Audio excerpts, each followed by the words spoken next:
ৰাজ্যত বৃদ্ধি নহয় বিদ্যুৎ মাচুল এই ঘোষণা শক্তিমন্ত্ৰী প্ৰশান্ত ফুকনৰ বিদ্যুৎ মাচুল বৃদ্ধি সম্পৰ্কত বৰ্তমানলৈকে কোনো সিদ্ধান্ত লোৱা নাই বুলি স্পষ্ট কৰিছে মন্ত্ৰীগৰাকীয়ে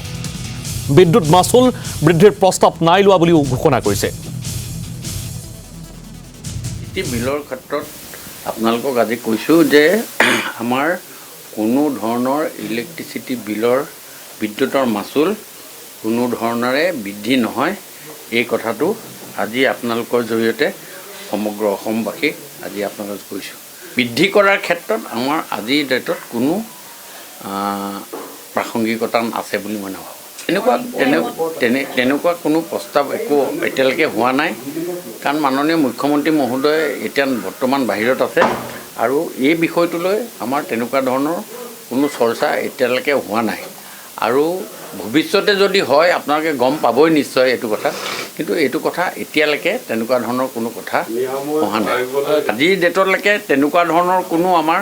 সভা সমিতি বা কৰা কটাত বৃদ্ধি কৰা বিদ্যুৎ মাচুল বৃদ্ধি কৰা বা বিদ্যুৎ মাচুলৰ ওপৰত কোনো ধৰণৰ ক্ৰিয়া প্ৰক্ৰিয়াৰ ওপৰতো কোনো ধৰণৰ আলোচনা হোৱা নাই মই শক্তিমন্ত্ৰী হিচাপে আজি আপোনালোকক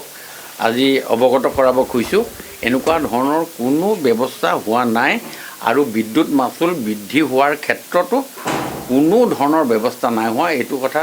অতি গুৰুত্ব সহকাৰে আজি আপোনালোকৰ জৰিয়তে